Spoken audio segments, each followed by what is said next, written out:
We are collectively much richer than Russia. We have actually collectively stronger conventional forces. Really, the only area where at the moment we are behind Moscow is actually in the nuclear sphere, which is very important, but there's nothing there that couldn't be remedied if we put our minds to it. Brendan Sims, welcome to Reaganism. Thank you for having me. You are coming to us from Cambridge, UK, in one of the most distinguished colleges in Cambridge University, Peterhouse. And so just for all our viewers, and I guess listeners too, what is behind you is not some sort of fake backdrop, but that's your actual Don's office here in Cambridge University. Authentic. I'm sorry to say, yes, it's entirely my genuine mess. Genuine mess.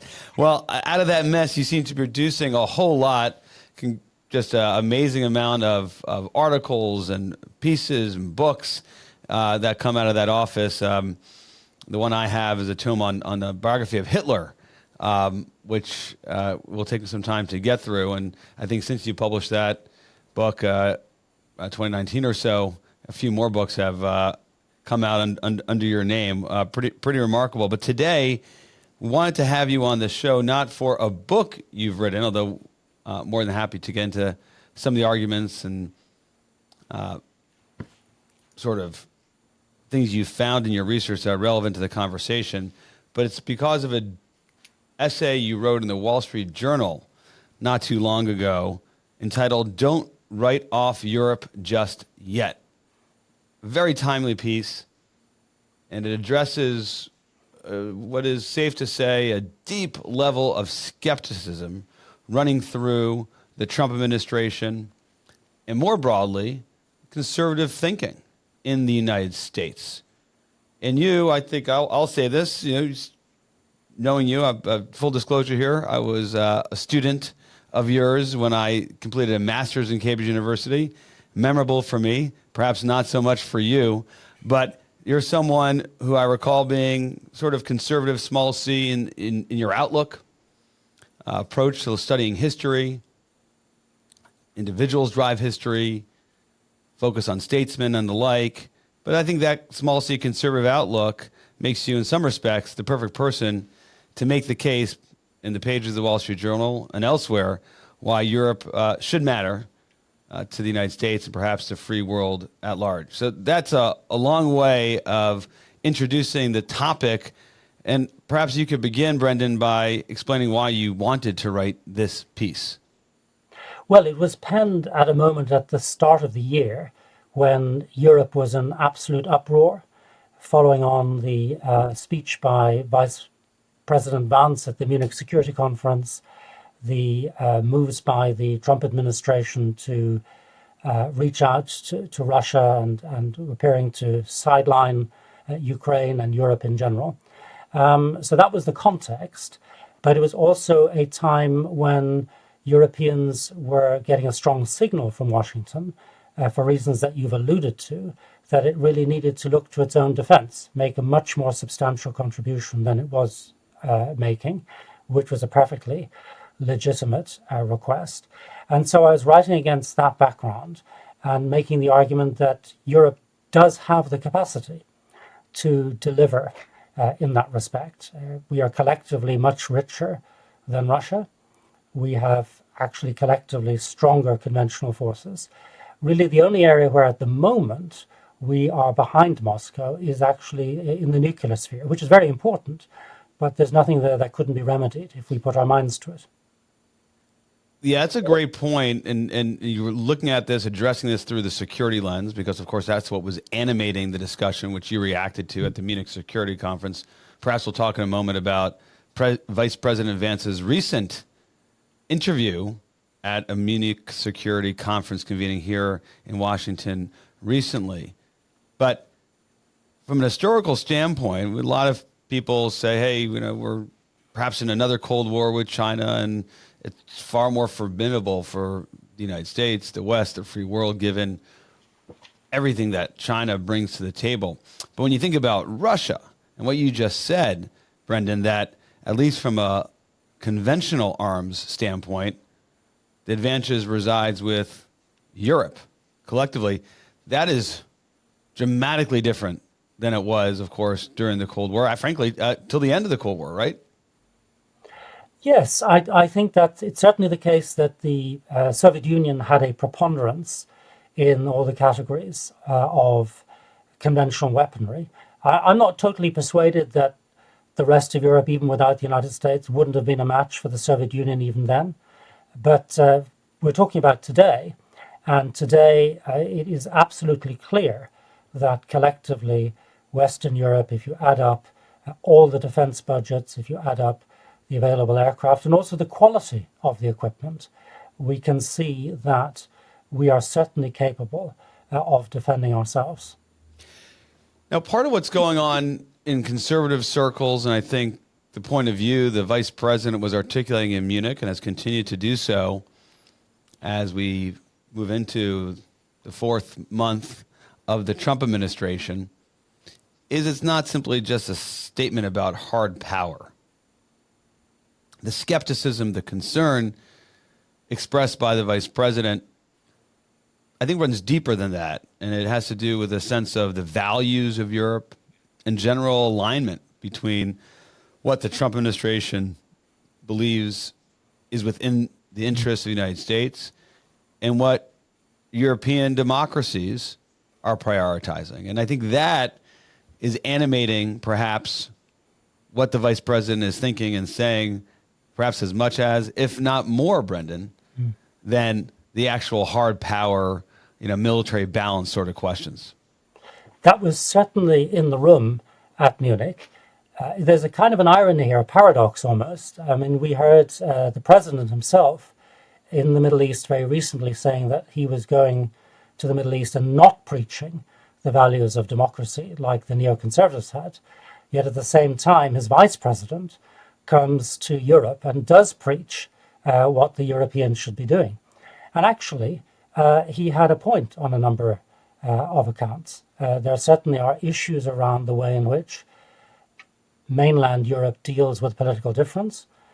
These are things that need to be looked at. So I don't think he was completely wrong in that respect. Where I think the problem lies was the context. The Munich Security Conference is a security conference. Its main concern at that time was how do we contain Russian aggression? How do we help Ukraine?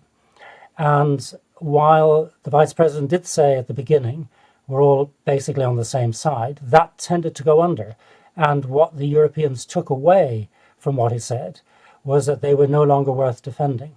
And I think that was unfortunate because whatever arguments you might have with the way in which the Europeans approach their domestic politics, they certainly are outweighed by the nature of Mr. Putin's despotism and, of course, the threat posed by his territorial aggression. So I think that's where, in my opinion, the vice president went wrong.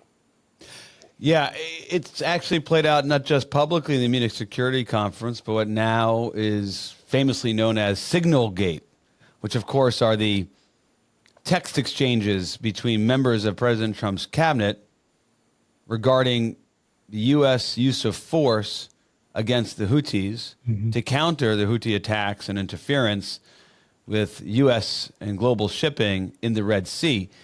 Vice President Vance's stance in this debate and signal was very much driven by his view of Europe, viewing the U.S. engagement in the Red Sea, of course, not in the European theater, as somehow contributing to the quote-unquote free rider problem of defending the Europeans and his interest in having the Europeans actually defend themselves. It was one of those rare moments where you got a real clear insight into thinking of someone, not just what they say on stage, but actually behind closed doors. It seems to me that since Munich, as a result of that signal chat, the vice president's point of view really is whether or not Europe is capable of doing it on its own, he wants them to do more on its own, and that's not changing.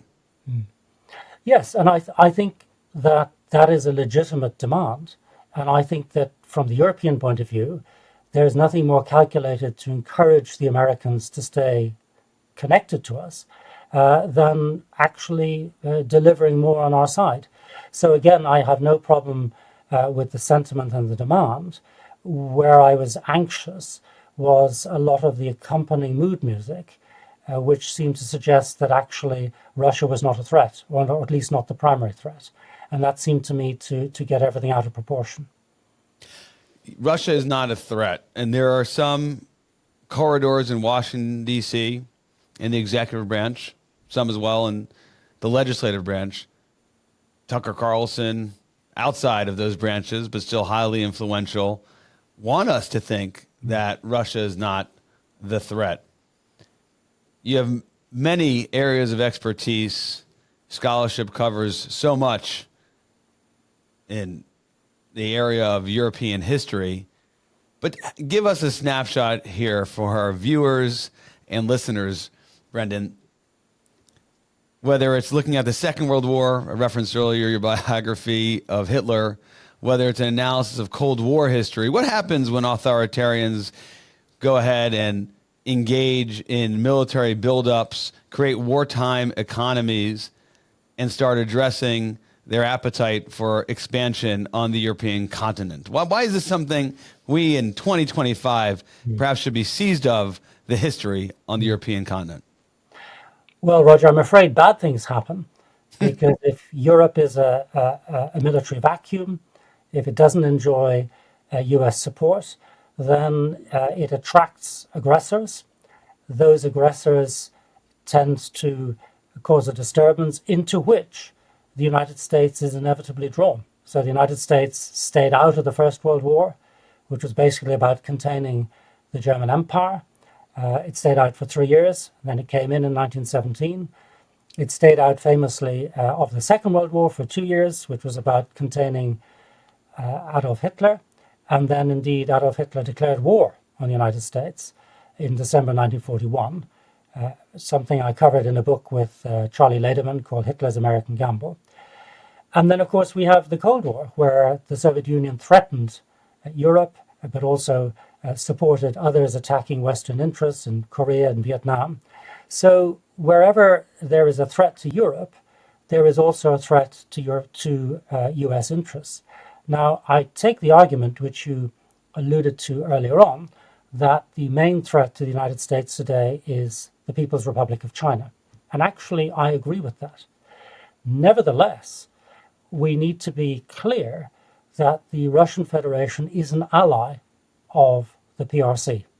It is being supported by the PRC economically and politically in terms of technology, if not of direct military transfers. The allies of the PRC, the North Koreans, actually sent troops to the campaign in Ukraine. So they are functioning as one in the global sphere. They are an anti-Western alliance. They say that. It's not a secret.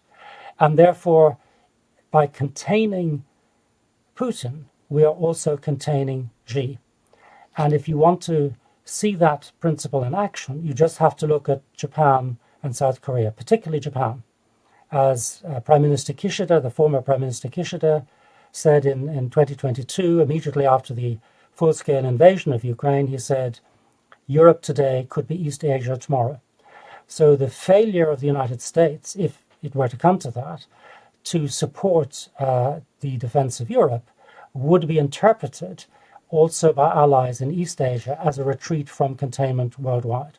Well, you've just entered the axis of autocrats and introduced that to the conversation, this connection, this deepening connection between the People's Republic of China, the Russian Federation, of course, the Islamic Republic of Iran should be added to that list. And why not also throw in North Korea, too? They have troops in the battlefield in Ukraine on behalf of the Russian Federation. The issue that you articulated at the outset was about the United States not seeing the Russian Federation as the threat it is. Mm-hmm. Perhaps the concern that policymakers, perhaps going up all the way to the Vice President of the United States, don't view Russia as the formidable threat to European security and ultimately, as you've outlined, American security. But what you just said, though, Brendan, is that you want a commitment, as I heard you, of the U.S. towards European security. And that's the rub right now. That's the rub I'm trying to get at.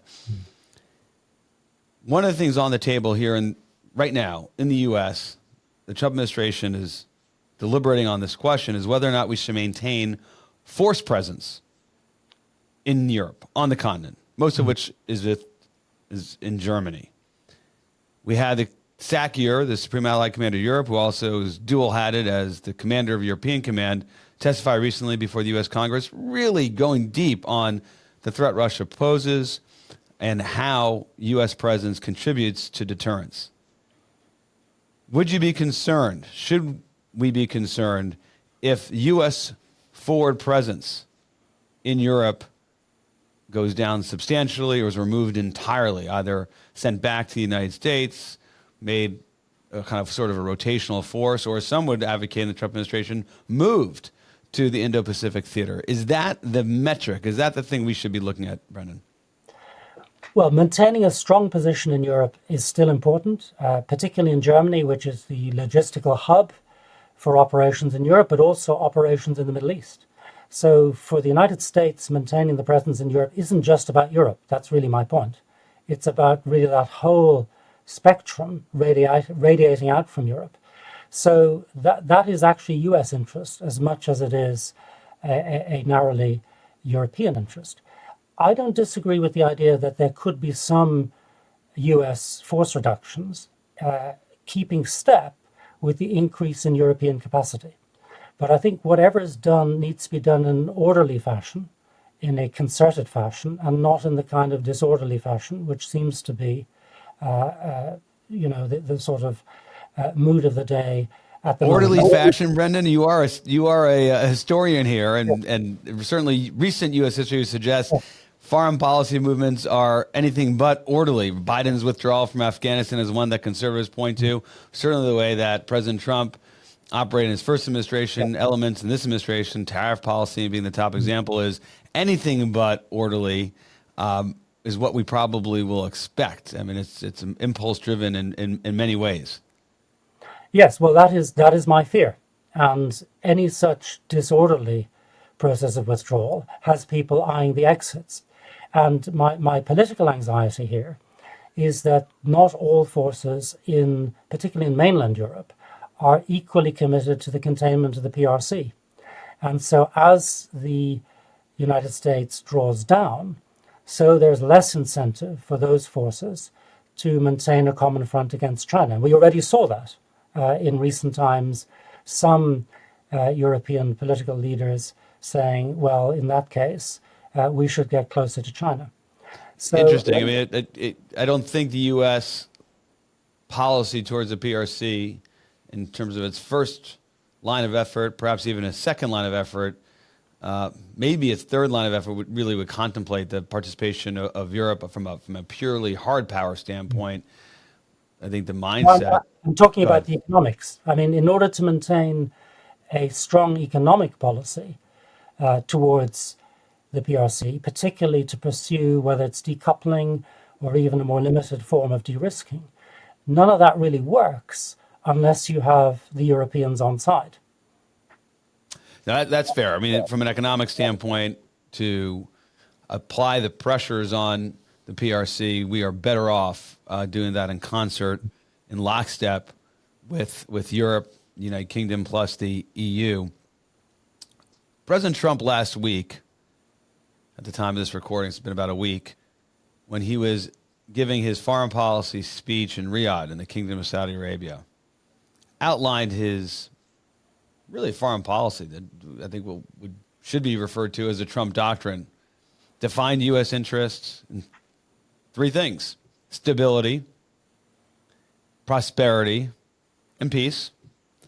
Nowhere in that document, in terms of an articulated U.S. interest, would you find the word freedom. And then the president said the United States, has no permanent enemies.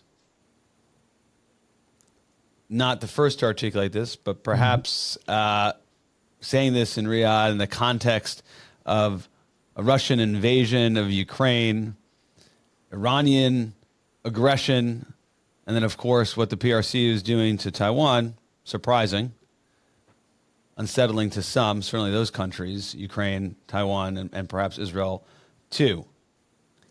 The question I want to ask you, regardless of the view of the President of the United States of whether or not the United States has a permanent enemy, what is the view of Putin with respect to the United States, as you understand it, as a scholar of Russia and European history? Well, Putin regards what he calls the collective West, of which the United States is the leader, as a threat. It is a threat to his power as a model. It is a threat to the essence of Russia, as he said over and over again. So he regards all of us with the deepest of suspicion. And what he's trying to do at the moment is to exploit what appears to be the president's willingness to engage with him. But I don't really see any basis on which this can actually be done. And the principles he's enunciated in Riyadh, even those don't really work with the Russia of Vladimir Putin. Those were the same principles underlying, for example, the German engagement with Russia in the period before February 2022.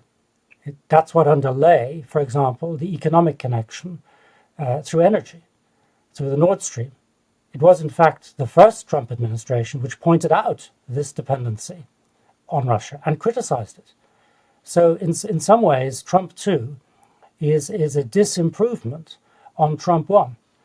And I really don't see where he can find that common basis for stability and prosperity, because nothing that Putin has done over the last 20 years really has been conducive to that. Yeah, stability and prosperity don't seem to be the top two things we should expect from Vladimir Putin. History would certainly suggest as much. Recent history, 2008, occupation of South Ossetia and Abkhazia in Georgia. 2014, occupation of Crimea, and then, of course, the war since 2022 in Ukraine. I mean, that seems to be evidence enough, but as recently as yesterday, following a call between the President of the United States and Putin, the President thinks there are deals to be made with Russian Federation, thinks that Putin is someone that can deliver economic growth to the United States. I want you to address that head on, continue what you were saying a moment ago, but I want to fold in the prospect for trade and growth between the United States and the UK plus EU. And with that, one data point, which is surprising, I think drives a lot of the Euroscepticism we see from conservative circles, besides the values that we talked about earlier, just by straight up economic numbers. So according to the World Bank, between 2008 and 2023, GDP grew in the EU by 13.5%, from 16.3 trillion to 18.5 trillion. During the same time, in the United States, GDP grew by 87%, so outperforming roughly the EU by 70 plus percent. We have a country here in the United States that is effectively, from an economic standpoint, leaping way above anything the EU has been able to do during that period of time. And I think the prospects for growth in the EU are questionable. You'll have economists saying that this is, for a variety of reasons, perhaps you want to get into, a shrinking economy. By contrast, you look into the Indo-Pacific, Asia, and there you have economies, the PRC included, growing and competing, and where prosperity lies. So there's a view that the whole continent is dismissed as, this sort of museum-laden continent with not much more than that to offer. What's the counter to that, Brendan? Well, I think that, first of all, one should say that the figure for the European Union, of course, is a figure post-Brexit. So you've taken the UK economy out of that, which is an important factor. But that, in turn, of course, simply confirms the overall picture of a mainland Europe that is in trouble. That is certainly the case economically. I congratulate the United States on its performance. But what we're talking about here is geopolitics and the wider stability of the world. So the US GDP will not remain the same if we end up in a confrontation with the PRC and the Russian Federation, which we do not win, or where we do not emerge with advantage. And the US policy is not at the moment to engage economically with the PRC, but really the opposite in general terms. So our main interest really is to have good relations with Japan, Korea, and of course the Europeans, relations with the European Union. So I don't see the advantage of cutting Europe loose in that way. It's still a huge trading partner, whichever way you look at the figures. Right, and it's sort of not, you can't look at the zero sum. You take away the U.S.-EU trading relationship, certainly, as you point out, the U.S.-EU plus U.K. trading relationship, and the economic growth that the United States has enjoyed will evaporate, will go away. One other feature of this discussion that I'd love for you to comment on in our remaining time. Again, we're with Professor Brendan Sims of Peterhouse College and Cambridge University, UK. The feature is what's going on and kind of the viewpoint, I should say, of allies, U.S. allies on the continent, that is NATO allies, that are east of Germany. Mm-hmm. And here I'm referring to Poland, the Baltics, Finland, of course, a new NATO ally, our newest NATO ally. They absolutely, to me, reflect the Brendan Sims view of the world. And that's important. We just recently had on this podcast the Estonian defense minister. This is not sort of the case of countries that are engaging in backsliding in the form of, by that I mean, values backsliding from the outlook of Vice President J.D. Vance. They are serious about their commitment to national defense. Poland, 5% of their GDP, for example. The Estonians are following suit. And they have a clear-eyed, in a very related way, view of Putin's Russia. Mm-hmm. How should that figure into the analysis, and where do you see that in the analysis of Trump administration policymakers? Well, here I see a paradox, because as you quite rightly say, those countries, A, are big spenders on defense, and the trend lines are up, and B, generally speaking, they are more closely aligned to conservatism in America on the values issue. Even among, shall we say, more liberal elements in those countries, they're still quite considerably to the right of where they might be, further west. And therefore, it is unfortunate, to say the least, that these are the countries that are the most exposed by the rhetoric coming out of Washington. So what is being threatened in terms of withdrawal, what is being talked about in terms of a deal over their heads with Russia, actually affects these countries much more than those countries in the southern rim. Let's take, for example, Spain, which are lower spenders on defense, have been perhaps further to the left domestically. So it's rather strange that the Trump administration seems to be singling out those elements in Europe with which it would otherwise be more closely aligned. Yeah, actually, Bridge Colby, a friend who's now serving as the Undersecretary of Defense for Policy, somewhat unknown or not very high-profile job outside of the Beltway, but inside the Beltway is, as you know, a highly significant policy role.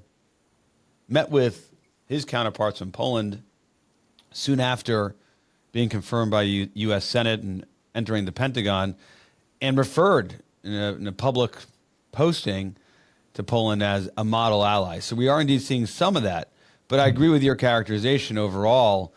It seems not to be emphasized and certainly not driving the Trump administration's characterization of Europe. The sort of Rumsfeld way of talking about Europe, old Europe bad, new Europe good sort of thing would seem to really line up with some of the thinking of key players inside the Trump administration. With our remaining time, Brendan,